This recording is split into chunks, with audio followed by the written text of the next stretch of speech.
Dans cette vidéo, je te propose de résoudre des problèmes faisant appel aux proportionnalités grâce à deux méthodes très simples. Pour commencer, je te propose un problème simple que nous allons résoudre à l'aide de ces deux méthodes. Un petit problème de cuisine. Pour réaliser un gâteau pour 4 personnes, il faut 120 g de farine. Quelle masse de farine faut-il pour faire ce gâteau pour 7 personnes? Cas classique de proportionnalité. La première méthode consiste à utiliser ce que l'on appelle le passage à l'unité.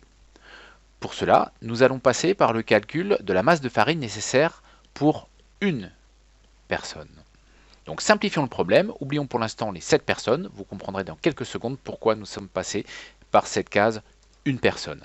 Et bien si pour 4 personnes il faut 120 g de farine, pour une personne il en faudra très logiquement 4 fois moins. On divisera donc les 120 g par 4. Résultat, pour une personne il faudra 120 divisé par 4 égale 30 g de farine. La suite est maintenant très simple, puisque nous savons que pour une personne, il faut 30 g de farine, et bien pour 7 personnes, il en faudra 7 fois plus. Donc 30 g fois 7 égale 210 g. Tu vois ici la facilité et la puissance de cette méthode, puisque n'importe quel nombre divisé par lui-même donnera 1, et 1 fois n'importe quel autre nombre donnera ce nouveau nombre. Exemple, si les valeurs avaient été différentes, cette fois-ci, pour réaliser un gâteau pour 5 personnes, il faut 120 g de farine. Eh bien, pour une personne, 1, c'est 5 fois moins que 5, donc on divise par 5. Au lieu de diviser par 4 tout à l'heure, cette fois-ci, on divise par 5. Et on se pose maintenant la question de savoir quelle masse de farine il faudrait pour 9 personnes et non plus 7. Là encore, très simple. Le résultat, 24 g, au lieu de multiplier par 7, on le multiplie par 9. Tu vois donc que cette méthode marchera dans tous les cas. La deuxième méthode, qui n'est en fait qu'un mémotechnique du passage à l'unité, est d'utiliser le tableau de proportionnalité. Simplement, ça ira, tu vas le voir beaucoup plus vite. Essayons de résoudre le même problème. On rappelle simplement les opérations qu'on a fait tout à l'heure. Pour passer de 4 à 1, on a divisé par 4, puis pour passer de 1 à 7 personnes, on a multiplié par 7. Donc le bilan de l'opération était 120 g fois 7 divisé par 4. Eh bien, nous allons voir comment retrouver ce raisonnement beaucoup plus rapidement encore, grâce à un mémotechnique qui est le tableau de proportionnalité. C'est très simple. Repartons de notre problème de départ. Pour réaliser un gâteau pour 4 personnes, il faut 120 g de farine. Question, quelle masse de farine faut-il pour faire un gâteau pour 7 personnes? Le problème n'a donc pas changé, c'est simplement la méthode que nous allons utiliser qui va changer. La première étape consiste à repérer les différentes grandeurs du problème et celles qui sont proportionnelles entre elles. Ici, il y a deux grandeurs. Il y a la grandeur nombre de personnes et il y a la grandeur masse. La masse est proportionnelle au nombre de personnes. À partir de là, on va faire un tableau. La première colonne sera le nombre de personnes. La seconde colonne, la masse de farine utilisée. On commence par mettre ce que l'on connaît, la ligne connue. Eh bien, la ligne connue est, pour 4 personnes, il faut 120 g de farine. On reporte ça dans notre tableau.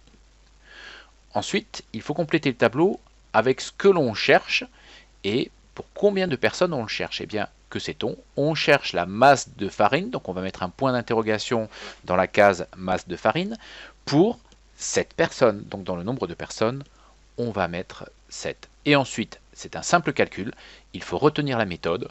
Tu vas multiplier entre elles les deux grandeurs qui sont en diagonale, c'est-à-dire le nombre 7 et le nombre 120, donc 7 fois 120, et diviser par la grandeur qui reste toute seule, donc le nombre 4.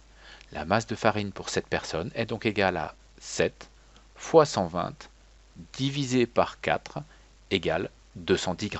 Pour finir, je te propose d'appliquer cette méthode à la résolution de deux problèmes simples en physique-chimie. Premier problème, une voiture parcourt 600 km en 5 heures. Quelle est sa vitesse en km par heure? On pourrait traduire ce problème autrement en disant que si l'on cherche la vitesse en km par heure, on cherche en réalité la distance parcourue par la voiture en 1 heure. Dès lors, nous avons deux grandeurs, distance en kilomètres et temps en heure qui sont proportionnelles entre elles. On peut donc faire un tableau de proportionnalité que nous allons compléter comme suit. Dans la première ligne, nous allons compléter avec ce que nous connaissons, à savoir la distance en kilomètres, 600, et le temps mis pour parcourir cette distance, 5 heures. Dans la deuxième ligne, nous allons compléter avec ce que nous cherchons. Nous cherchons la distance, puisque la question est quelle est la distance parcourue par la voiture en 1 heure, attention, il est important de bien mettre les heures sous les heures et les distances sous les distances. Dans une colonne, il ne peut y avoir qu'une même grandeur. On voit que le tableau ici est disposé d'une façon différente de l'exemple précédent, mais peu importe, la méthode reste la même. On va multiplier entre elles les deux grandeurs en diagonale, donc on va calculer 600 fois 1, et diviser par celle qui reste toute seule, divisé par 5. Le résultat est donc 120 km par heure. Le véhicule a roulé à 120 km par heure. Deuxième et dernier problème que nous allons aborder ici, un petit problème de chimie. 300 ml d'eau sucrée contiennent 7 g de sucre. Quelle est la masse de sucre contenue dans 250 ml d'eau sucrée? Là encore, il faut repérer très rapidement les grandeurs utilisées. Il y a le volume en millilitres, il y a la masse en grammes. Il faut repérer ce que l'on connaît, 7 g de sucre pour 300 ml d'eau. Ce sera donc notre première ligne. Dans 300 ml d'eau, il y a 7 g de sucre. La deuxième ligne correspond à ce que nous cherchons. Nous cherchons une masse, donc nous allons écrire le point d'interrogation en bas à droite. La masse de sucre contenu dans 250 ml d'eau. Donc nous allons écrire les 250 ml dans la colonne de volume. À partir de là, même mécanique, même automatisme que ce que nous avons fait jusque-là. Nous multiplions ensemble les deux valeurs qui sont en diagonale, 250 multiplié par 7, et nous divisons par celle qui reste toute seule, 300. Le résultat est donc 5,83 grammes. Voilà, si tu as compris cela, tu as compris tout ce qu'il y a à savoir sur les proportionnalités. Cela s'applique à nombre de problèmes en physique-chimie, dans la vie de tous les jours, lorsque tu veux par exemple faire une recette de cuisine, lorsque l'on a à estimer un pourcentage, que ce soit lors des soldes, pour des réductions, que ce soit dans la lecture d'un article. Bref, ces situations de proportionnalité sont fréquentes, tu en auras besoin souvent, il est important que tu les aies comprises, mais elles sont vraiment très simples.